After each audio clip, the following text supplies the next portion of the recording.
The Cretaceous is a geological period that lasted from about 145 to 66 million years ago. It is the third and final period of the Mesozoic era, as well as the longest, at around 79 million years. It is the ninth and longest geological period of the entire Phanerozoic.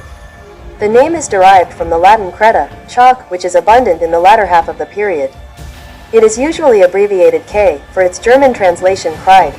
The Cretaceous was a period with a relatively warm climate, resulting in high eustatic sea levels that created numerous shallow inland seas.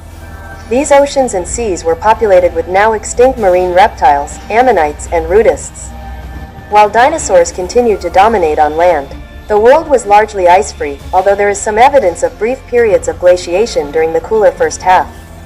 And forests extended to the poles. Many of the dominant taxonomic groups present in modern times can be ultimately traced back to origins in the Cretaceous. During this time, new groups of mammals and birds appeared, including the earliest relatives of placentals and marsupials, Eutheria and Metatheria respectively, with the earliest crown group birds appearing towards to the end of the Cretaceous. Teleost fish, the most diverse group of modern vertebrates, continued to diversify during the Cretaceous with the appearance of their most diverse subgroup Acanthomorpha during this period.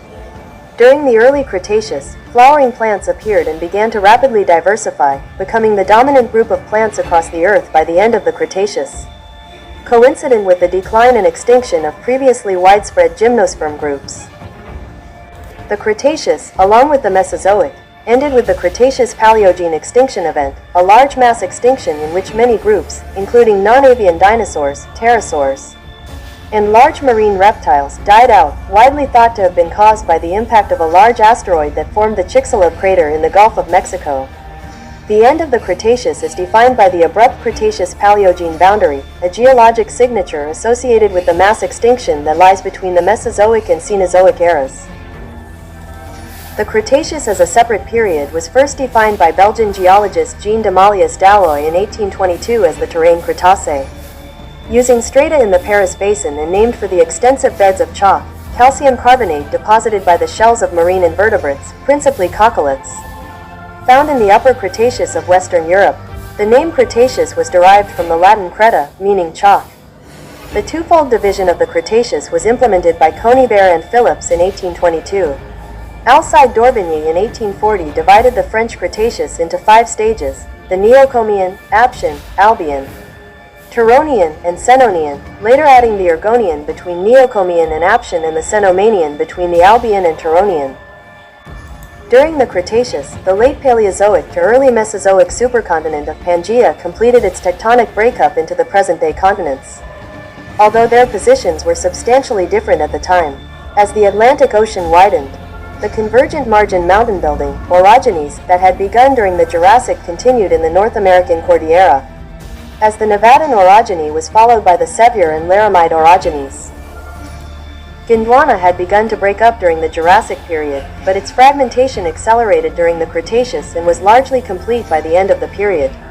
South America, Antarctica, and Australia rifted away from Africa, though India and Madagascar remained attached to each other until around 80 million years ago. Thus, the South Atlantic and Indian Oceans were newly formed. Such active rifting lifted great undersea mountain chains along the welts, raising eustatic sea levels worldwide. To the north of Africa, the Tethys Sea continued to narrow. During most of the late Cretaceous, North America would be divided in two by the Western Interior Seaway, a large interior sea, separating Laramidia to the west and Appalachia to the east. Then receded late in the period, leaving thick marine deposits sandwiched between coal beds. Bivalve paleobiogeography also indicates that Africa was split in half by a shallow sea during the Coniacian and Santonian, connecting the Tethys with the South Atlantic by way of the Central Sahara and Central Africa, which were then underwater. Yet another shallow seaway ran between what is now Norway and Greenland, connecting the Tethys to the Arctic Ocean and enabling biotic exchange between the two oceans. At the peak of the Cretaceous transgression, 1/3 of Earth's present land area was submerged. The Cretaceous is justly famous for its chalk. Indeed, more chalk formed in the Cretaceous than in any other period in the Phanerozoic.